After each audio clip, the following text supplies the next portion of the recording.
Welcome to the Daily Globe. Please subscribe and hit the bell icon for more breaking updates. Tonight, we delve into a story that could dramatically reshape the landscape of global trade and shift the balance of power in America's own backyard: the ambitious and controversial proposal for a Nicaraguan canal.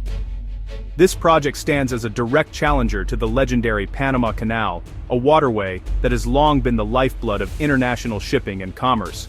With the powerful backing of China, the proposed $7.5 billion canal is far more than just a new shipping route. It's a bold geopolitical gambit, igniting debate and concern from the bustling streets of Panama City to the corridors of power in Washington, D.C. For over a century, the Panama Canal has reigned supreme as the king of interoceanic transit, connecting the Atlantic and Pacific and shaping the destiny of nations. Now, a formidable rival threatens to emerge, promising a deeper, wider passage capable of accommodating the world's largest and most advanced ships. But this story is about much more than engineering marvels or feats of construction. It's about who holds sway over the world's most vital economic choke points, and who will dictate the flow of global commerce for generations to come. As China extends its influence through the sweeping Belt and Road Initiative, the Nicaraguan Canal project has become a potent symbol of Beijing's growing ambitions in a region historically dominated by the United States. It's a move that signals a new era of competition and cooperation, with far-reaching consequences. For the United States, this is more than just a business rivalry. It's a direct challenge to its long-standing influence and security interests in the Western Hemisphere. For Panama, the stakes are existential. The nation faces the prospect of losing its unique status as the gateway between oceans, and with it, a significant portion of its economic lifeblood. For Nicaragua, the canal represents a tantalizing promise of prosperity, jobs, and international relevance, but also brings the risk of environmental devastation, displacement, and social upheaval. In this episode, we'll uncover the immense power struggles, the flow of money, and the towering ambitions driving this monumental undertaking, and the countless lives and communities that hang in the balance as the world watches. The future of global trade, the stability of a critical region, and the fate of millions are at stake as the world's geopolitical chessboard shifts before our eyes. The idea of a canal through Nicaragua predates the Panama Canal by centuries, captivating explorers and financiers since the Spanish colonial era. In the 19th century, Nicaragua was the frontrunner for a transoceanic canal, with U.S. interest in surveys favoring its geography. Political lobbying and concerns over volcanic activity ultimately shifted the U.S. decision to Panama in 1902, leaving Nicaragua's dream unfulfilled. Yet, the vision never died, revived periodically, but always stymied by instability and Panama's dominance. In the 21st century, as global trade boomed and Panama faced capacity limits, Nicaragua saw a new opening. This time, it turned not to the US, but to China, a rising power eager to expand its influence. The stage was set for a new chapter in the centuries-old canal saga. In 2012, Nicaragua's President Daniel Ortega made a stunning announcement: a partnership with HKND, a Hong Kong-based company led by enigmatic Chinese billionaire Wang Jing, to construct a massive interoceanic canal. The project promised to transform Nicaragua's fortunes, catapulting the small Central American nation onto the world stage. For Ortega, it was a bold move, one that would define his legacy and reshape the region's geopolitics. Ortega granted HKND an extraordinary 100-year concession, effectively handing over control of the canal and surrounding land for a century. The price tag? A staggering $7.5 billion, an astronomical sum for Nicaragua, whose entire GDP was a fraction of that. The deal raised eyebrows, both for its scale and for the secrecy surrounding its terms. The proposed canal would stretch an incredible 173 miles across Nicaragua, dwarfing the length of the Panama Canal. It was designed to accommodate the world's largest ships, supertankers and mega container vessels that couldn't fit through Panama's locks. If completed, it would redraw global shipping routes and shift the balance of maritime power. For China, even as it distanced itself officially from the project, the canal was a strategic masterstroke. It fit perfectly into the vision of the Belt and Road Initiative, a vast network of infrastructure projects linking China to markets around the globe. The canal offered a potential shortcut for Chinese trade and a direct challenge to U.S. dominance in the Western Hemisphere. The announcement sent shockwaves through Washington and Panama City.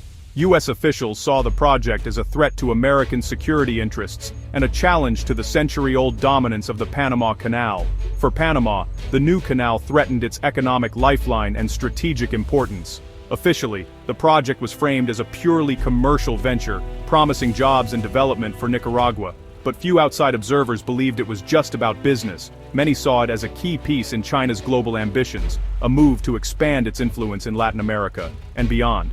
In 2021, Nicaragua took another dramatic step, switching diplomatic recognition from Taiwan to Beijing. This move further cemented its ties with China, signaling a clear shift in allegiance and opening the door to even deeper cooperation. Ortega promised prosperity and a new era for his people, but for the rest of the world, the canal was more than just an infrastructure project. It was a symbol of a new phase in the intensifying rivalry between the United States and China, with Nicaragua caught in the middle. The stakes had never been higher, as the world watched to see whether this grand design would reshape the global order. Despite a grand groundbreaking in 2014, the Nicaragua Canal quickly stalled. Wang Jing's fortune collapsed in the 2015 Chinese stock market crash, and promised Chinese capital never arrived. HKND's offices closed and the project languished. Only a few empty roads marked its existence. In May 2024, Nicaragua's government revoked HKND's concession, citing failure to deliver. The dream faded, but Ortega's government signaled it was still seeking new partners, possibly Chinese state-backed. Was Wang Jing a failed entrepreneur or a proxy for Beijing? The answer remains unclear. For environmentalists and indigenous groups, the revocation was a victory, but uncertainty lingers as the canal remains a looming possibility. The specter of a Chinese-backed canal is far from gone. As Nicaragua's canal stalled, attention shifted to Panama, where U.S.-China rivalry intensified.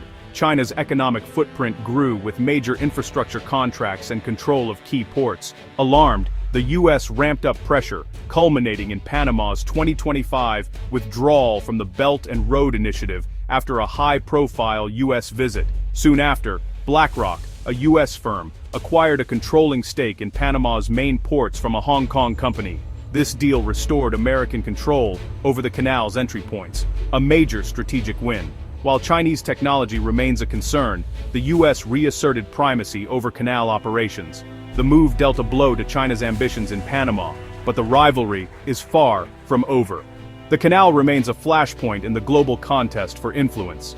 Beneath the geopolitics, the Nicaragua Canal's human and environmental costs are profound. The route would displace up to 120,000 people, cutting through indigenous lands and protected reserves. Dredging Lake Nicaragua threatens catastrophic ecological damage, endangering water supplies and biodiversity. Legal battles and protests have raged, with international courts ruling Nicaragua violated indigenous rights. The government's heavy-handed response has deepened divisions, pitting promised development against cultural and environmental survival. For those in the canal's path, this is a fight for home and identity, not just a geopolitical game. Their struggle is a stark reminder of the hidden costs of mega-projects. Experts remain deeply skeptical about the Nicaragua Canal's viability, citing immense financial and political obstacles. The true cost would likely far exceed $7.5 billion, and Nicaragua's authoritarian government deters investors. Competing with the Panama Canal's efficiency is a daunting challenge. In Panama, experts criticize U.S. heavy-handedness, warning it risks alienating a key ally. Yet the BlackRock deal is seen as a major reassertion of U.S. influence. China remains Panama's second-largest canal user and a vital trading partner, keeping the balance delicate. Smaller nations like Panama must walk a tightrope between two superpowers. The region's future hinges on this precarious balancing act. As of October 2025, the Panama Canal remains fully operational and is now firmly under U.S. influence, following the high-profile exit of China's Belt and Road Initiative from the region. The transition was closely watched by the world, as the canal is a vital artery for global trade, connecting the Atlantic and Pacific Oceans and shaping the flow of goods between continents. The recent acquisition of key port infrastructure by BlackRock, a major U.S. investment firm, has further cemented American economic interest in Panama. Today, the majority of canal traffic is aligned with U.S. priorities, and American companies play a leading role in port operations, logistics, and security. Yet China's economic footprint in Panama remains significant. Chinese firms continue to operate large-scale infrastructure projects, and trade between Panama and China is growing steadily. Concerns persist over the use of Chinese technology in sensitive port facilities, with ongoing debates about data security and surveillance risks. The US may have won this round, but the broader contest for influence in Central America is far from over.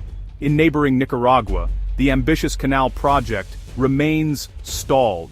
HKND, the Chinese company once at the helm, has withdrawn, but President Ortega's government still holds the reins, keeping the project alive in hopes of future Chinese state investment. The possibility of renewed Chinese involvement keeps the region on edge. For China, the strategic logic is clear: a Nicaraguan canal would offer a powerful alternative to the US-dominated Panama route, potentially shifting the balance of global trade. The stakes are enormous, and the board is set for a new round of competition.